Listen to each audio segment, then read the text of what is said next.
As George Washington once said, subscribe to the channel. Hey there, kiddos, and welcome back to the channel. I'm Uncle Frank, hoping that you are having a great day. And in today's video, I'd like to sit back in my kind of chair, relax, and have a little conversation with all of you guys about trading card games, cardboard, comic books, paper, TCG Player, and the fact that you should really be careful with how you position yourself in a given market. You see, today we're talking about that time that TCG Player tried to schmooze on in to the world of comic books. You see, back in October of 2022, TCG Player put out an announcement saying that going forward, they would be offering sellers the ability to sell comics on their open marketplace, which is kind of a big deal. And it's a decision that doesn't, in theory, have no merit. You see, comic book fans and trading card game fans, there's a lot of overlap between the two. Not only do they have a lot of the same interests, but they also have a lot of the same desires when it comes to their hobby of choice. You know, they both care about collectability, investability, condition, grading, etc. And there is a lot of overlap that can be said. There is a lot of overlap between trading card game fans and comic book fans. So it does kind of make sense that a big collector consumer company like TCG Player, which is the largest marketplace for trading card games, at the very least in North America, maybe not abroad, but definitely in North America, it does make a lot of sense that they would try to grab a bigger piece of the pie, so to speak, by moving in on the comic book world. And there's a few things they did. I'm not going to get into all of it, but from what I remember and from what I'm told by other people online, their implementation of comics onto the website was not the greatest. There was some issues with the search, kind of defaulting to looking for comics, trying to force searchers to look for comics. There was the fact that while there was a lot of comic listings on the site, there wasn't any inventory for any of those listings, so there was just lots of unavailable, sold out, etc. And then there's the big problem. Okay, the big problem is the fact that TCG Player is a trading card game website, and it has a reputation as a trading card game website. So while in theory, adding comic books to your catalog is not a bad idea, in practice, what we saw was 8 months later, in I think June of 2023, they put out another announcement saying that going forward, they were no longer going to be offering comic books on their website. That's right. This little experiment of theirs, this little attempt to capture a bit more of the nerd hobby space, didn't even last a full year. And that is crazy to me. Because, like, we've had market bull runs that last longer than that. You know?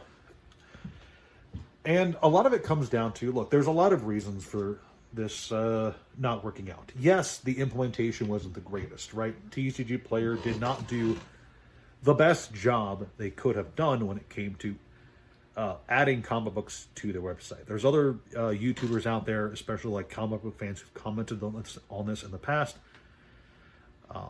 Basically, it was poorly implemented, the search function was not great, and there was not a lot of support for it from the actual sellers, right? But reputation, I think, is just as important as your skill and knowledge level. Maybe even more so. And when you have a reputation that's been built up for, how old is TCG Player? Like 20 years old or something like that? It's old. It's been around since, I want to say, no, not 20 years, at least 10 years. At least 10 years. For at least 10 years now, TCG Player has had a reputation as an open trading card game marketplace. And while it doesn't have every card game under the sun, it does have all the major ones and is kind of known for that niche market. Whereas comic book fans, comic book buyers and sellers, they have other places they prefer to go to that have the reputation of being great places to buy, sell, trade, etc. comic books. And yes, while TCG Player does have a robust inventory system with the ability to really quickly add lots of stuff to their catalog, that doesn't really matter if there's not a backbone of support from the people buying and selling on the platform. If not a lot of people are interested in selling their comics on TCG Player, and not a lot of people are interested in buying their comics on TCG Player, then it wouldn't matter even if their implementation was perfect. Because here's the thing. When you have that reputation for doing this one thing and doing it kind of well, as TCG Player does, you kind of pigeonhole yourself into that thing, and it's hard to break out of that identity. It's hard to break out of that niche, no matter how much overlap it might have with another niche. Because again, like I said earlier, there is a lot of overlap between comic book collectors and trading card collectors. There really is. In fact, there's a lot of comic book collectors who are trading card collectors and vice versa. But not all of them. And I dare say not even most of them. But enough of them that the choice does make sense. And the opportunity is there. But poor implementation combined with a lack of understanding of your own reputation and identity can cause ideas like this to just kind of fall flat on their face and not even last a whole year. And why is this worth bringing up? Well, because, TCG Player isn't exactly the only company that's trying things that don't really fit its niche. Over 2025, over the course of 2025, during this Pokemon bull run that lasted almost the entire year, you saw a lot of stores suddenly that had never really cared all that much about Pokemon before. Very loud car zipping by from that direction. Mew. Conga line of cars? Jeez, there's a few of them. Anyway, over 2025, you've seen a few stores, a few chains, companies that had never carried or cared about Pokemon before, suddenly having a huge interest in having as much Pokemon in their store as possible. And it's understandable why. Pokemon was a hot ticket item. There was a lot of money to be made in Pokemon. You could sell it for infinite gains, right? So it made sense why companies, I'm not going to name names, but it makes sense why certain companies might have wanted to add a few cases of Pokemon to their inventory, right?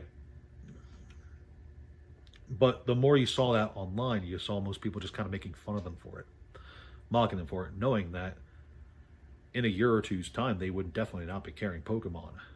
And yeah, it looks like some of these places just don't give her, they aren't going to be holding Pokemon in a year. It's just what it is. But more to the point, more to the actual point beyond just that is,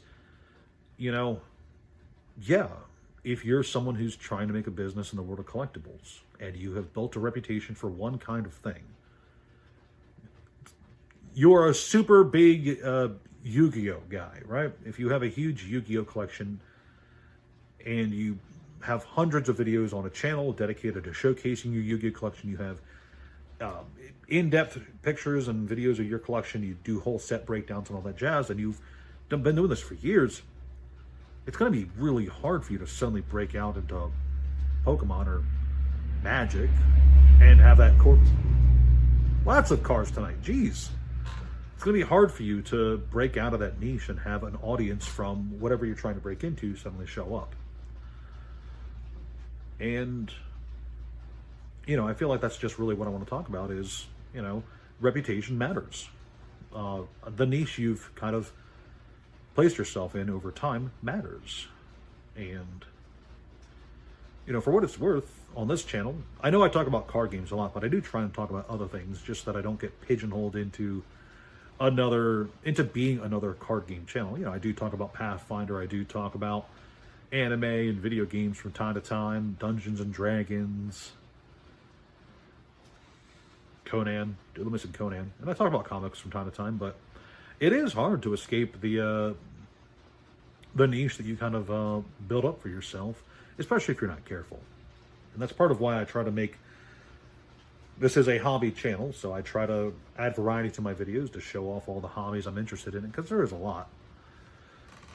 But yeah, once upon a time, TCG Player, they tried an experiment, and within a year, that experiment failed because they, A, poorly implemented it, and B, they really didn't understand the niche they had set for themselves over time.